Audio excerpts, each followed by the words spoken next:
Welcome back. At least one student leader in Quebec is hinting that protesters are ready for a compromise.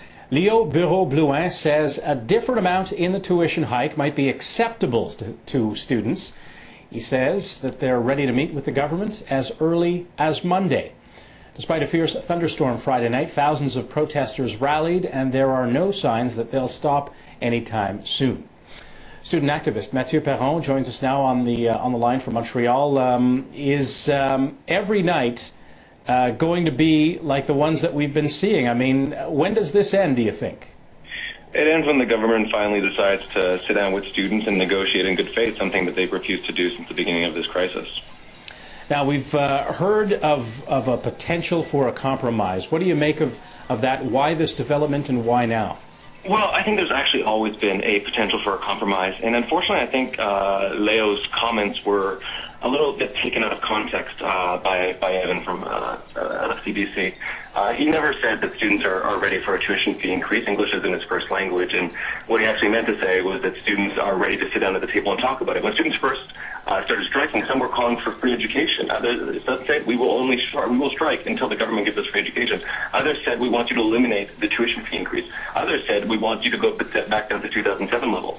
What I'm hearing on the street now is more and more students saying we're ready for a moratorium. Let's take a year off to examine this situation. An election's coming up in Quebec. How about we just put the hike on hold, not cancel it, but put it on hold, and then we'll go from there. I think that's a pretty major compromise when you look at the positions that various student organizations had 105 days ago. That would make for a very interesting election campaign.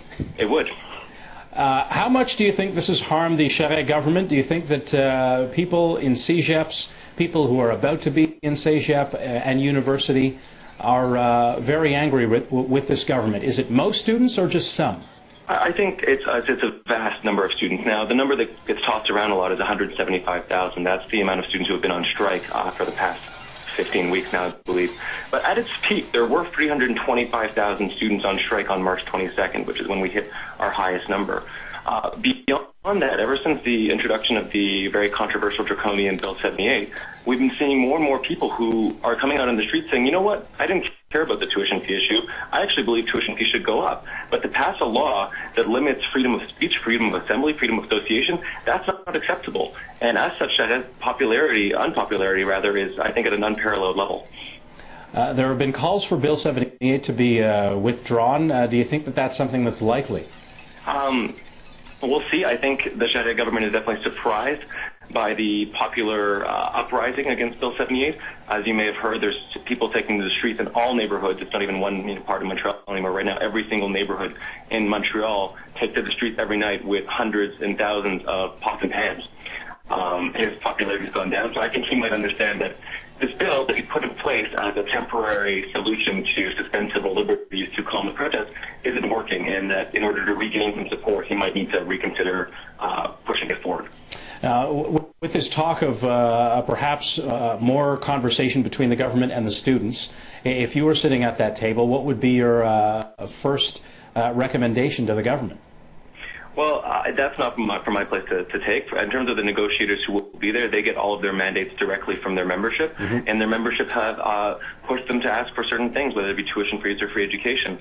From that point, the government will make a counter-proposal, and it's up to those student representatives to bring it back to their members and to let the members decide whether they find it acceptable or not. There are marches pretty much every night. Do you think the violence has detracted from your overall message, which is about accessible higher education? I think that there are a lot of people who are very angry.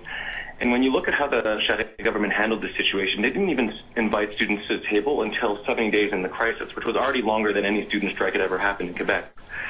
And when people feel consistently ignored, they will start expressing their rage in perhaps unorthodox ways, and then police push back, and then people get more violent. But what I notice is every night when the police are being very aggressive, when they're pepper spraying, when they're kettling and arresting 700 people, the next night more people come out. So every time you arrest somebody, there's 2 more people out there the next night, because they want to make sure that the cops, if we're thousands of people on the street, it's very difficult for the cops to stop everybody. If it's 200, it's harder. So people are showing massive solidarity and making it up by the thousands every night to defend access to education. Student organizer Mathieu Perron, thank you very much for joining us. Thank you for having me.